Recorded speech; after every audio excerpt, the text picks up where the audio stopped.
ওকে, তাহলে অন্তরীকরণের মূল যে ব্যাপারগুলো সেটা হচ্ছে আমরা কিন্তু মূল নিয়মে অন্তরীকরণ শিখেছি। তো মূল নিয়মে অন্তরীকরণের মধ্যে আমরা যে সমস্ত ফর্মুলাগুলো শিখেছি ওই সমস্ত ফর্মুলাগুলো এখন আমরা লিখব। তো ওই সমস্ত ফর্মুলাগুলো কেমন ছিল আমি দু একটা লিখি। দেখো সবাই যে অন্তরীকরণের অপারেটরকে বলা হয় D by D X. D by D X কে বলা হয় অন্তরীকরণের অপারেটর। ওকে, তাহলে ddx of x to the power n, ddx of x to the power n। তো আমরা কিন্তু এই যে ddx of x to the power n, এটা কিন্তু আমরা মূল নিয়মে অন্তরীকরণ যখন করেছিলাম তখন কিন্তু আমরা এগুলাই বের করেছিলাম। এখন এগুলার যে আনসার এসেছিল ওই আনসারগুলোই হচ্ছে আমাদের আজকের জন্য ফর্মুলা হিসেবে কাজে লাগবে। কিরকম? আমরা আমি যেটা লিখলাম এখন এটার মূল নিয়মে অন্তরীকরণ আমরা করেছিলাম কিনা আমি তোমাদেরকে একটু দেখাই যে আমরা করেছিলাম কিনা এটার মূল নিয়মে অন্তরীকরণ। সবাই খেয়াল করো, আমি আগের দিনের ক্লাসটা তোমাদের সামনে রাখি, সবাই খেয়াল করো। ওকে, সবাই দেখতে পাচ্ছ এটা কিন্তু আগের দিনের ক্লাস। আগের দিনের ক্লাসে আমরা মূল নিয়মে অন্তরীকরণ করেছিলাম ddx of x to the power n, যার আনসার এসেছিল n x to the power n minus 1। তার মানে এই আনসারটাই হচ্ছে এখন ফর্মুলা।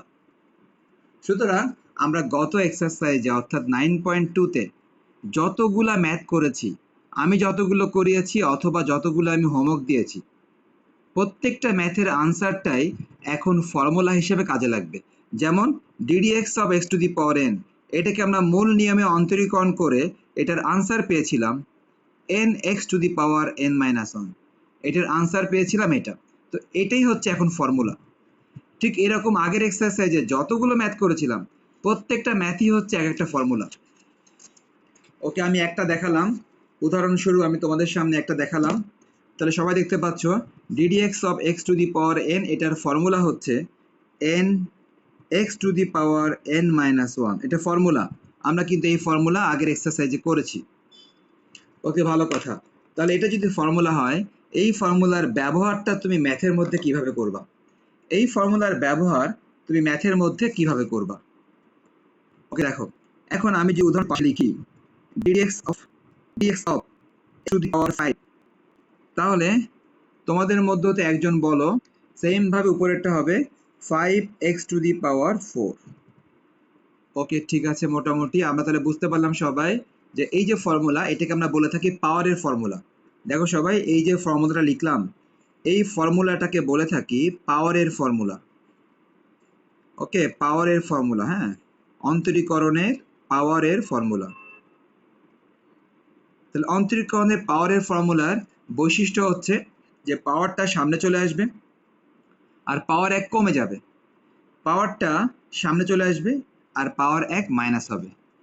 সো আমরা বুঝতে পারলাম সবাই যে অন্তরীকরণের পাওয়ারের ফর্মুলা হচ্ছে পাওয়ারটা সামনে চলে আসবে আর পাওয়ারটা 1 মাইনাস হবে।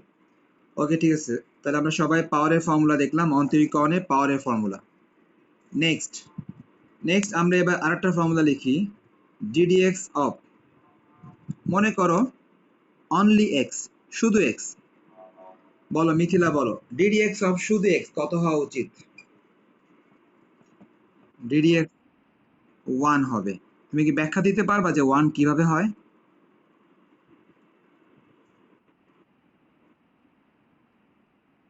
হ্যাঁ, কনস্ট্যান্ট থাকলে 0 হয়। এক্স থাকলে কিভাবে 1 হয় একটু ব্যাখ্যা দেওয়ার চেষ্টা করো। আমি তোমাকে ক্লু দেই, ক্লুটা হচ্ছে উপরে ফর্মুলা, এই যে এটা।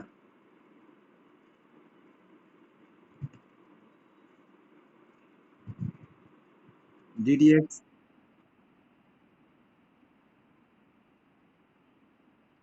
তার মানে এ দেখো শুধু এক্স, শুধু এক্স মানে এক্স এর পাওয়ার 1, শুধু এক্স মানে এক্স এর পাওয়ার 1, এক্স এর পাওয়ার 1। নিয়ম কি ছিল? পাওয়ার 1 সামনে আসবে আর পাওয়ার কি হবে 1 মাইনাস হয়ে যাবে। সো প্রথমে তো 1 লেখার দরকার নেই। ওকে, ঠিক আছে, লিখলাম, প্রথমে 1টা লিখলাম। X to the power 1 minus 1 0। আমরা জানি কোনো কিছুর পাওয়ার 0 হলে সেটা 1 হয়ে যায়। এক্স টু দি পাওয়ার 0 মানে 1, কোনো কিছুর পাওয়ার 0 হলে ওইটা 1 হয়ে যায়। 1 ইন্টু 1 1। তো সবাই দেখতে পেলাম ddx অফ শুধু x এটা 1 হয়ে যাবে। তার কারণ তোমরা দেখতে পাচ্ছ এটাও কিন্তু পাওয়ারের ফর্মুলা দিয়েই হচ্ছে। কিন্তু পাওয়ারের ফর্মুলা দিয়ে পাওয়ারটাকে 1 ভাবতে হবে। 1 ভাবলে পাওয়ারটা সামনে আসবে, পাওয়ার 1 মাইনাস হবে। আলটিমেটলি x টু দি পাওয়ার 0 মানে 1। সো এটার আনসার আসবে 1। তো সবাই বুঝতে পারলাম ddx অফ x হচ্ছে 1। Okay, next ddx of any constant, যে কোনো কনস্ট্যান্ট, আমি সি নাম দিলাম। সি বলতে আমি বোঝাচ্ছি any constant. ddx of any constant 0 হবে। সবাই মাথায় রাখবা যে যে কোনো কনস্ট্যান্টকে অন্তরীকরণ করলে তার মান হবে 0। ব্যাপারটা কিরকম? ব্যাপারটা হচ্ছে ddx অফ এনি কনস্ট্যান্ট। দেখো, এনি কনস্ট্যান্ট বলতে হয়তো 2 একটা কনস্ট্যান্ট, 2 একটা কনস্ট্যান্ট, 0 হবে। Any constant ddx of a, দেখো a একটা কনস্ট্যান্ট, 0 হয়ে যাবে। তার মানে যে কোনো কনস্ট্যান্টকে বা যে কোনো ধ্রুবককে অন্তরীকরণ করলে 0 হবে। 1 2 3 4 5 6 যে কোনো সংখ্যায় ধ্রুবক, এ বি সি ডি এই জাতীয় অক্ষরগুলি ধ্রুবক। তাহলে যে কোনো ধ্রুবককে অন্তরীকরণ করলে 0 হবে। কিন্তু চলককে অন্তরীকরণ করলে কিন্তু 1 হচ্ছে, এক্সকে অন্তরীকরণ করলে 1 হচ্ছে, কিন্তু ধ্রুবককে অন্তরীকরণ করলে 0 হচ্ছে। যে কোনো ধ্রুবক 2 3 4 5 যাই হোক, এ বি সি ডি যাই হোক। ওকে, এবার ddx অফ একটা বেসিক বলি। এই দুটা মিলায় দেখো, এই দুটা মিলায় একটা বেসিক বলি। এই দুটা মিলায় একটা বেসিক হচ্ছে, মনে করো তোমার কাছে থাকলো 2x। এটা লামিয়া বলবে। লামিয়া বলো তো ddx অফ 2x কি হবে? ওকে, তাহলে এখন যে বেসিকটা আমি বলতেছি সেই বেসিকটা হচ্ছে এরকম, ddx অফ 2x তার মানে কি, যে একটা কনস্ট্যান্ট, একটা চলক, একটা ধ্রুবক, একটা চলক। আর দেখো আগে কি ছিল, দেখো আগে ছিল একটা ধ্রুবক। যদি শুধু ধ্রুবক থাকে তখন 0 হয়ে যাবে। কিন্তু সবাই খেয়াল রাখবা, যদি কোনো কনস্ট্যান্ট কোনো চলকের সঙ্গে থাকে, যদি কোনো কনস্ট্যান্ট কোনো চলকের সঙ্গে থাকে, তখন ওই কনস্ট্যান্টটা অন্তরীকরণের বাইরে চলে আসবে। সবাই খেয়াল করো ব্যাপারটা কিরকম, 2 বাইরে চলে আসবে। ddx অফ, তাহলে ভিতরে কি থাকে? ভিতরে থাকে শুধু x। তাহলে আমি বেসিক কি বললাম সবাই ভালো করে মনে রাখো, যদি কোনো কনস্ট্যান্ট কোনো চলকের সঙ্গে গুণ আকারে থাকে, গুণ, দেখো এখানে কিন্তু গুণ আছে, 2x মানে কি নিশ্চয়ই গুণ আছে। তাহলে যদি কোনো যদি কোনো কনস্ট্যান্ট কোনো চলকের সঙ্গে গুণ আকারে থাকে, তখন ওই কনস্ট্যান্টটা বাইরে চলে আসবে।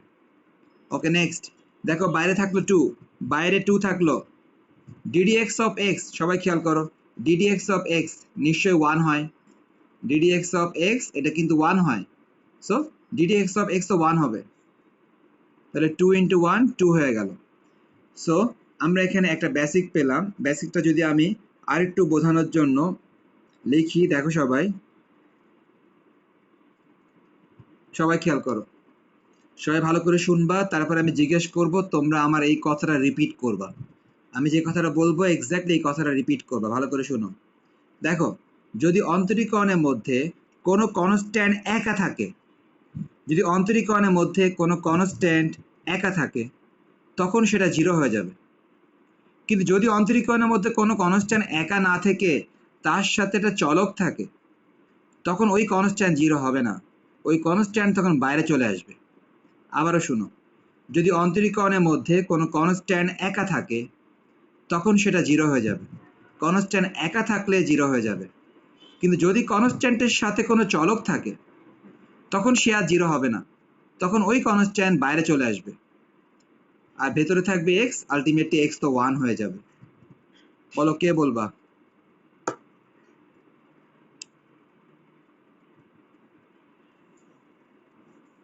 এই পূজা তুমি উত্তর দাও।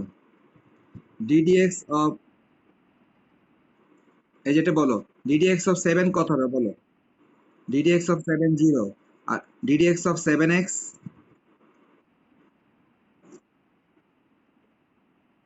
ওকে পূজা তোমাকে ধন্যবাদ, তুমি ঠিকই বলেছো, সবাই খেয়াল করতেছো। ddx অফ 7 0 হয়ে যাবে, ddx অফ 7x 7 হবে। তার কারণ কনস্ট্যান্ট যখন একা থাকবে তখন 0 হয়ে যাবে, আর যখন কনস্ট্যান্টের সঙ্গে চলক থাকবে তখন ওই কনস্ট্যান্ট বাইরে চলে আসবে। সুতরাং 7 কিন্তু বাইরে চলে আসলো, এই 7 বাইরে চলে এসছে। আর ভেতরে ছিল শুধু এক্স, শুধু এক্সকে অন্তরীকরণ করলে 1 হয়, শুধু এক্সকে অন্তরীকরণ করলে ওইটা 1 হয়। ওকে, আমরা এই পার্থক্যটা সবাই বুঝতে পারলাম। ঠিক আছে, ভালো কথা। নেক্সট আমরা যাচ্ছি অন্য ফর্মুলাতে, সেটা কেমন হবে বলি। এগুলো সবই কিন্তু আমরা মূল নিয়মে অন্তরীকরণে শিখেছি। কিরকম? D D X of e to the power x, এটা আমরা মূল নিয়মে করেছিলাম, এটার আনসার এসেছিল ই টু দি পাওয়ার এক্স, ওই আনসারটা এখন formula. D d x of e to the power m x, এটাও আমরা আগের এক্সারসাইজে মূল নিয়মে অন্তরীকরণ করে আনসার বের করেছিলাম, এটার আনসার এসেছিল m e to the power m x, এটার আনসার এসেছিল m e to the power m x. এগুলো সবই কিন্তু আমি আগের এক্সারসাইজ থেকে লিখতেছি, অর্থাৎ এগুলো সবই আমরা আগের এক্সারসাইজে করেছি এবং এটার আনসার এটা, এটার আনসার এটা, এবং আগের এক্সারসাইজের ওই আনসারগুলোই হচ্ছে এই এক্সারসাইজের জন্য ফর্মুলা। ওকে, দেখো তো এটা কে বলতে পারবে? ডিডিএক্স অফ লগ এ ভিত্তিক এক্স, এটা কে বলতে পারবে? ডিডিএক্স অফ লগ এ ভিত্তিক এক্স, বলো একজন।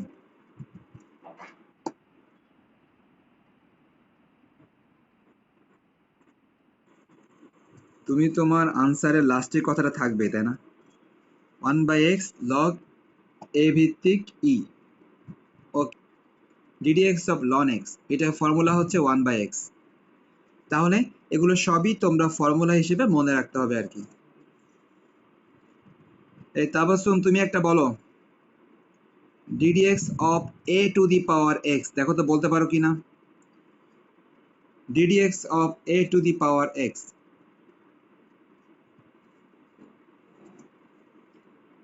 এই তাবাসসুম না পারলে জেরিন বলবে। জেরিন বলো তো, ddx of A to the power x কত হতে পারে? হ্যাঁ, এটা কিন্তু, এগুলো কিন্তু আমাদের আগের এক্সারসাইজে যে ম্যাথগুলো আমরা করছি না, সেই ম্যাথগুলো থেকে আমি জানতে চাচ্ছি। আগের এক্সারসাইজে এই ম্যাথের আনসার কত এসেছিল সেখান থেকে জানতে চাচ্ছি। ওকে, জেরিনও তাহলে বলতে পারলাম না। আমার ভালো হতো আমি যদি দেখাতে পারতাম। আমি পেজগুলো সাথে রাখছি কিন্তু সবগুলো পেজ খুঁজে পাচ্ছি না, যেমন এই পেজটা খুঁজে পেলাম না। যাক, ঠিক আছে, তাহলে আমরা জানি A to the power X ln A, আমরা কিন্তু এটা ম্যাথ হিসেবে করেছি আগের এক্সারসাইজে। আমরা আগের এক্সারসাইজে মূল নিয়মে অন্তরীকরণ D D X of A to the power X কিন্তু আমরা করেছি, যার আনসার এসেছিল A to the power X ln A, এটার আনসার এসেছিল এটা আগের এক্সারসাইজে, আর এই আনসারটাই এখন ফর্মুলা হিসেবে মুখস্থ করতে হবে। ওকে, ঠিক আছে, আমাদের এই জাতীয় জিনিসগুলো শেষ হলো। এবার যদি আমি খুব দ্রুত বলে যাই ট্রিকোনোমিতিগুলো, যেমন ট্রিকোনোমিতি কোনগুলো দেখো, ডিডিএক্স অফ ট্রিকোনোমিতিগুলো, হ্যাঁ, ট্রিকোনোমিতি হচ্ছে D D X of sine X, answer হচ্ছে cos X. Ddx of cos X, এটার আনসার হচ্ছে মাইনাস সাইন এক্স। এগুলো সব কিন্তু মুখস্থ করতে হবে, এগুলো সব মুখস্থ করতে হবে। এটার পাশাপাশি আরেকটা লিখে দিই এম এক্স দিয়ে, d d x of sine m x, ddx of sine m x, আবার ঠিক তার পাশাপাশি লিখে দিই d d x of cos m x, sine m x এবং কজ এম এক্স। তো দেখো, আসলে ফর্মুলাগুলো লেখা আমার উদ্দেশ্য না, উদ্দেশ্য হচ্ছে তোমাদেরকে এটা আরেকবার মুখস্থ করিয়ে দেয়া, তোমাদেরকে এটা আরেকবার মুখস্থ করিয়ে দেয়া, এটা হচ্ছে আরেকটা উদ্দেশ্য। সবাই খেয়াল করো, সাইন এক্স থেকে হলো কজ এক্স, সাইন এক্স থেকে হলো cos x, sine m x থেকে হবে কজ এম এক্স,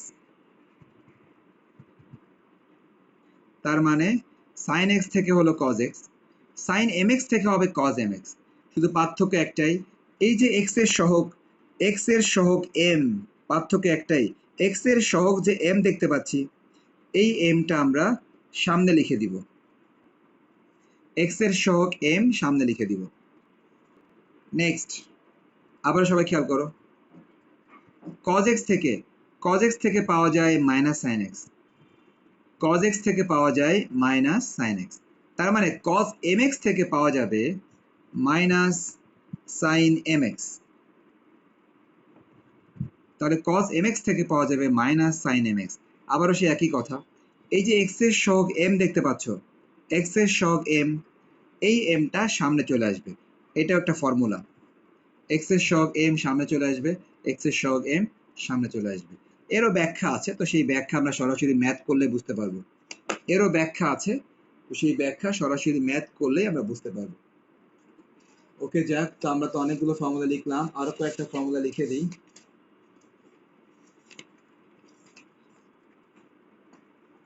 সবাই দেখো, আমি আরো কয়েকটা ফর্মুলা লিখতেছি। সাইন কজের পর এবার যাচ্ছি হচ্ছে sec tan A.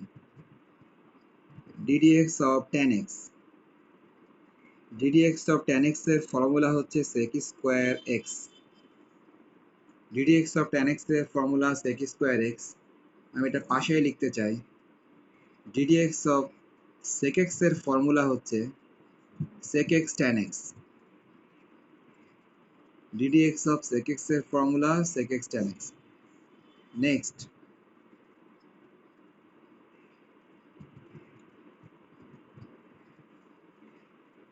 Okay, ddx of হচ্ছে cot x, ddx of cot x এটা হচ্ছে minus cosec square x, ddx of cosec x এটা হচ্ছে ddx of cosec x এটা হচ্ছে minus cosec x cot x। এই যে আমি লিখলাম, এটা লেখার একটা উদ্দেশ্য আছে, উদ্দেশ্য হচ্ছে যে তোমাদেরকে মুখস্থ করায় দেয়া। তো আমি এখন তোমাদেরকে মুখস্থ করানোর চেষ্টা করতেছি, সবাই ভালো করে শুনে নাও যে ব্যাপারটা আসলে কি ঘটতেছে, তুমি কিভাবে মনে রাখবা, ব্যাপারটা কি ঘটতেছে তুমি কিভাবে মনে রাখবা। সবাই তাহলে ভালো করে শুনে নাও। দেখো সবাই, tan এর সাথে sec, আবার দেখো sec এর সাথে tan, তার মানে কি tan এবং sec একটা জুটি। দেখো tan এবং sec একটা জুটি, এই যে tan এবং sec এরা হচ্ছে একটা জুটি। ওকে, tan x এবং sec x এরা থাকে একসাথে। দেখো tan থাকলে sec আসতেছে, sec থাকলে tan আসতেছে, তার মানে tan এবং sec এরা একসঙ্গে থাকে। এখন সবাই খেয়াল করো কিভাবে থাকে। tan থাকে সব সময় একটা, sec থাকে সব সময় দুইটা। tan এবং sec সব সময় একসঙ্গে থাকবে, tan থাকবে একটা, sec থাকবে দুইটা। সবাই খেয়াল করো তো, এই যে প্রথমটা খেয়াল করো, দেখো তো সবাই, বাম দিক এবং ডান দিক মেলাও, বাম দিক এবং ডান দিক মেলাও। বাম দিকে tan আছে একটা, ডান দিকে দেখো sec আছে দুইটা, sec স্কোয়ার মানে sec দুইটা। তার মানে আমরা মিলিয়ে দেখলাম, বাম দিক এবং ডান দিক মিলিয়ে দেখলাম tan আছে একটা, sec আছে দুইটা, tan একটা, sec দুইটা। আবার মেলাও, এটা মেলাও, সবাই এটা মেলাও, বাম দিক এবং ডান দিক মেলাও। বাম দিক এবং ডান দিক মিলালে সবাই দেখো, বাম দিকে sec আছে একটা, ডান দিকে sec আছে একটা, তার মানে দুইটা মিলে sec দুইটা, বামে sec একটা, ডানে sec একটা, সব মিলে sec দুইটা। আর tan দেখো একটা। তার মানে এই যে কথাটা আমি বললাম, এই কথাটা কিন্তু সবসময়ের জন্য সত্য হবে যে বাম দিক এবং ডান দিক মিলায়, বাম দিক এবং ডান দিক মিলায় অবশ্যই tan থাকবে একটা, sec থাকবে দুইটা। এই পূজা, আমার কথা কি বুঝতে পারলো আমাকে বুঝাও। তাহলে সবাই এটাও আশা করি মুখস্থ রাখতে পারবা। তো এরপরে আমাদের নর্মাল ফর্মুলাগুলো সব শেষ। এবার যদি আমি একটু অন্য ফর্মুলাতে যাই, সেটা হচ্ছে ইনভার্সের ফর্মুলা, অন্তরীকরণের ইনভার্সের ফর্মুলা। সবাই খেয়াল করো, অন্তরীকরণের ইনভার্সের formula, ddx of sin inverse x, এটার ফর্মুলা হচ্ছে 1/√1 minus x square, ddx of cos inverse x, এগুলো সবই মুখস্থ রাখতে হবে, সব মুখস্থ রাখতে হবে। এটা একই ফর্মুলা, শুধু একটা মাইনাস থাকবে, এটা একই ফর্মুলা, শুধু একটা মাইনাস থাকবে। কি বুঝতে পারলাম? সাইন ইনভার্স এক্স এর ফর্মুলা হচ্ছে এটা, আর কজ ইনভার্স এক্স এর ফর্মুলা হচ্ছে এটা। দেখো একই ফর্মুলা, শুধু এখানে প্লাস, এখানে মাইনাস, দুইটা ফর্মুলা একই। সাইন ইনভার্স থাকলে প্লাস হবে উপরে, কজ ইনভার্স থাকলে উপরে মাইনাস হবে। আমরা আরো কয়েকটা ফর্মুলা শিখে নিই একবারে। ddx of tan inverse x, ddx of tan inverse x, এটার ফর্মুলা হচ্ছে 1/1 প্লাস এক্স স্কোয়ার। এগুলো সবই হচ্ছে formula ddx of tan inverse x। Okay, next আমাদের যেগুলো লাগে ddx of sec inverse x, ddx of sec inverse x 1/x root over X square minus 1। হ্যাঁ, এগুলো সব ইনভার্সের formula 1/x root over X square minus 1। Okay, আমাদের এগুলাই mainly লাগে। তাহলে কি ইনভার্স গুলো আবার কোথায় দিছে?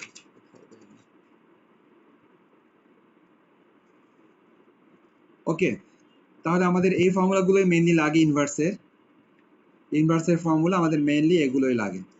আবার এর পাশাপাশি তুমি যদি চাও কট ইনভার্স লিখতে পারো। কট ইনভার্স এক্স একই রকম হবে, শুধু মাইনাস হবে একটা, একই রকম হবে শুধু মাইনাস হবে। একইভাবে তুমি যদি চাও কোসেক ইনভার্স লিখতে পারো। কোসেক ইনভার্স এক্স একই রকম ফর্মুলা, শুধু মাইনাস হবে। একই রকম ফর্মুলা, শুধু মাইনাস হবে। ওকে, সবাই দেখতে পাচ্ছ আমরা ইনভার্সের সবগুলো ফর্মুলা লিখে দিলাম। ওকে, ইনভার্সের ফর্মুলার পর এবার তাহলে আমরা আরো দুই একটা গুরুত্বপূর্ণ ফর্মুলা লিখি। আরো দুই একটা গুরুত্বপূর্ণ ফর্মুলা, সবাই দেখো। ওকে, ddx অফ গুরুত্বপূর্ণ ফর্মুলাটা হচ্ছে রুট এক্স। এটা কে বলতে পারবে তোমাদের মধ্যে, বলো তো একজন। ddx অফ রুট এক্স কে বলতে পারবে?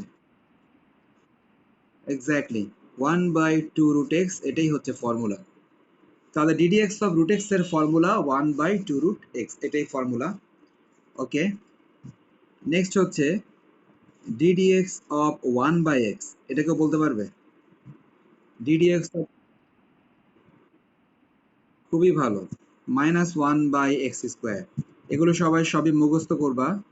ddx of 1/x -1/x square. এখন এই যে 1/x লিখলাম, 1/x টা যদি কেউ ভুলে যাও, রুট এক্স এর ফর্মুলা যদি কেউ ভুলে যাও, তার জন্য অপশান আছে, কিন্তু সেই অপশান কিন্তু অনেক বড়। সেই অপশান কিন্তু খুব একটা ভালো না, অনেক বড় অপশান। তারপরে একটা অপশান আছে, সেই অপশানটা কি দেখো সবাই। মনে করো কেউ ddx অফ রুট এক্স এর ফর্মুলা ভুলে গেল, তার জন্য অপশান খেয়াল করো। তার জন্য অপশানটা হচ্ছে ddx অফ, সবাই দেখো, এই যে আমরা দেখতে পাচ্ছি রুট এক্স। রুট এক্স আমরা মনে হয় সবাই জানি, রুট যদি উঠে যায় পাওয়ার কিন্তু হাফ হয়। সবাই জানি রুট যদি উঠে যায় পাওয়ার কিন্তু হাফ হয়। তাহলে রুটটা উঠে গেল, পাওয়ার হয়ে গেল হাফ। ভালো কথা, রুটটা উঠে গেলে পাওয়ার নিশ্চয়ই হাফ হয়। এখন দেখো, এটা আমরা সেই প্রথম সূত্র দিয়ে করতে পারবো। প্রথম সূত্র কি ছিল? X to the power N এর সূত্র। একদম প্রথম সূত্র x to the power N এর সূত্র। সূত্র কেমন ছিল? পাওয়ারটা সামনে আসবে, আর পাওয়ার কি হবে? পাওয়ার কিন্তু এক মাইনাস হবে। আমরা সবাই জানি একদম প্রথম সূত্র N X to the power N minus one. এই যে N X to the power N minus one. যদি আমরা যোগ বিয়োগ করি, সবাই খেয়াল করো, যোগ বিয়োগ করলে half X to the power half minus one করলে মাইনাস হাফ আসে, হাফ মাইনাস ওয়ান করলে মাইনাস হাফ আসে। নেক্সট, যদি কেউ X to the power minus হাফকে নিচে নামায় দাও, মনে করো X to the power minus হাফকে তুমি নিচে নামাই দিলা, নিচে নামাই দিলে এটা X to the power plus half হবে। তো কি বুঝতে পারলাম? X to the power minus হাফকে যদি কেউ নিচে নামায় দেয়, তো X to the power plus half হবে। এখন খেয়াল করো, আমরা জানি X to the power half মানেই root X, X to the power half মানেই রুট এক্স। তো আমরা কিন্তু সবাই এটা জানি যে এক্স এর পাওয়ার যদি হাফ হয় ওটা কিন্তু রুট এক্স হয়। তো দেখো এই যে 1/2 রুট এক্স, এই দেখো 1/2 রুট এক্স।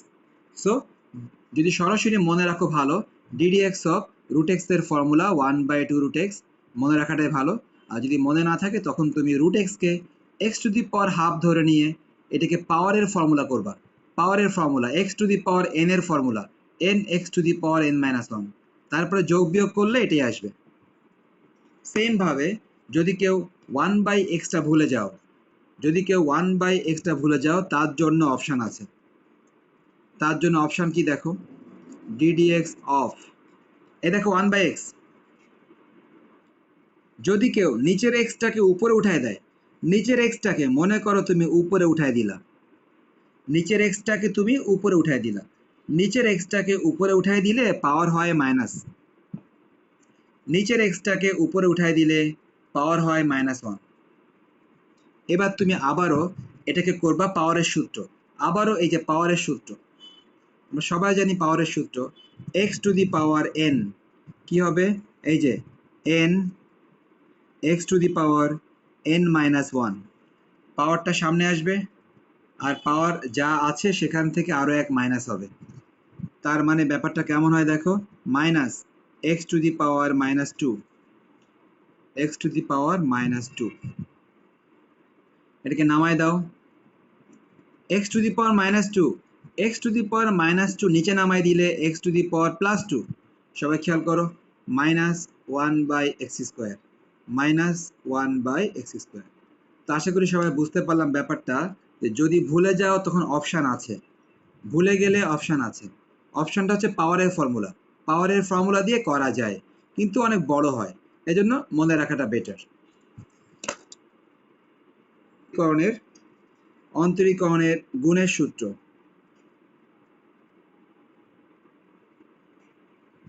ওকে, গুণের সূত্র হচ্ছে ddx অফ uv, সূত্র, এটা হচ্ছে গুণের সূত্র। গুণের সূত্র হচ্ছে যে অন্তরীকরণের মধ্যে যদি দুইটা ফাংশন গুণ আকারে থাকে, uv, দেখো অন্তরীকরণের মধ্যে যদি দুইটা ফাংশন গুণ আকারে থাকে, অন্তরীকরণের মধ্যে যদি দুইটা ফাংশন গুণ আকারে থাকে তখন আমরা একে বলে থাকি গুণের সূত্র। গুণের সূত্র হচ্ছে u কে রেখে দিয়ে v কে অন্তরীকরণ, আবার প্লাস দিয়ে v কে রেখে দিয়ে u কে অন্তরীকরণ। তার মানে গুণের সূত্রের ব্যাপারটা হচ্ছে অন্তরীকরণের মধ্যে যদি দুইটা ফাংশন গুণ আকারে থাকে তখন বলা হয় গুণের সূত্র। আর গুণের সূত্রের বৈশিষ্ট্য হচ্ছে যে ইউ কে রেখে দিয়ে ভি কে অন্তরীকরণ, আবার প্লাস দিয়ে ভি কে রেখে দিয়ে ইউ কে অন্তরীকরণ। নেক্সট হচ্ছে ভাগের সূত্র।